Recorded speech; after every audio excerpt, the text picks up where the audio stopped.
Sorry, the screen froze again, Morgan said, flashing an apologetic smile at new puppy clients Jared and Allison Lerner. Their white and tan mixed breed pup was latched onto the bottom of her jeans and was tugging away, making adorable little growling noises. Morgan had already managed to accidentally piss the guy off by being 5 minutes late to their appointment, and the technical difficulties weren't helping.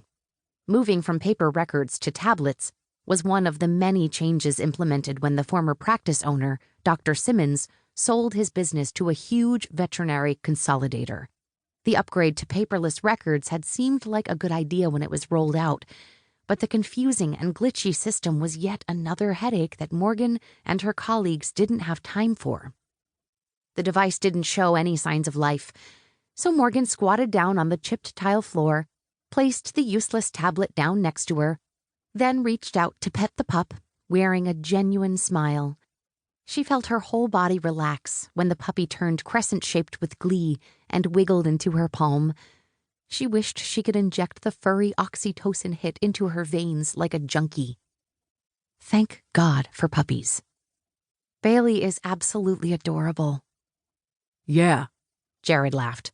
good thing because she's a pain in the ass. Stop, Allison said softly as she swatted him on the shoulder. Morgan ignored the comment and started quickly cataloging the little dog's health and temperament as she petted her, running her fingertips along the pup's body from her ears to paws and taking note of how she reacted to the handling. She had about 2 minutes for the get-to-know-you pleasantries if she wanted to make up for lost time, especially since she had to worry about her productivity goals. Morgan looked down at the happily squirming puppy. We're going to have a good time, okay? The whoosh of the tablet booting up on the ground next to her startled Bailey, and the puppy dashed under a chair. I guess someone is a little nervous, Morgan said, glancing at the couple. She sat down on the ground, crossed her legs, and peered at the puppy. Hey, Bailey, we'll take it nice and slow, my little friend. Bailey came out with her head held low, but her rear end wiggling, and Morgan breathed a sigh of relief. She loved an easy patient that was all about wags and kisses and would be reluctant to leave her when the exam was over.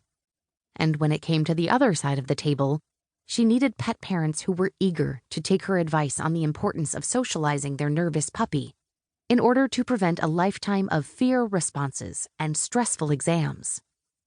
Let's get your weight, little one, Morgan said as she reached over to pick Bailey up. The puppy immediately threw her head back and started biting Morgan's hand with needle-sharp teeth. Uh-oh, Jared laughed. looks like she hates the mean vet lady already. Get her, Bailey, before she grabs the thermometer. Morgan plastered a less genuine smile on her face as she expertly maneuvered to avoid punctures on her already bruised hands. No, this is totally normal. Nipping and play biting are common at this age. I have a great little booklet that describes the puppy stages you'll go through with Bailey. I'll make sure you get one before you leave. Does that cost extra? Allison asked, her eyes darting around the exam room as if searching for price tags. Nope, it's part of our new puppy packet. All of our clients get them. Morgan zeroed out the exam scale, then placed Bailey on it. Her weight looks good. Hey, Morgan, got a question for you, Jared boomed, crossing one leg over the other in a way that seemed to take up half the space in the small room. Seriously? Morgan? She took a second to compose herself before turning away from Bailey to face Jared.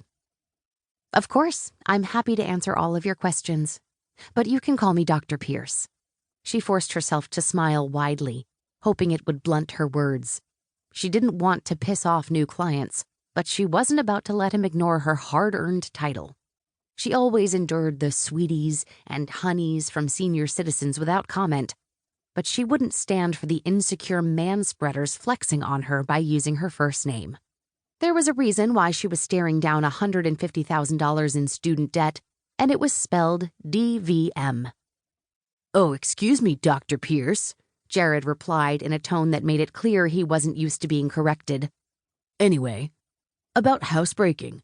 I caught Bailey pissing in our family room and I gave her a good smack. Was I also supposed to shove her nose in it? Because I remember my parents used to do that with our dog. Deep breath. Count to 5. pleasant expression, "Try not to murder him."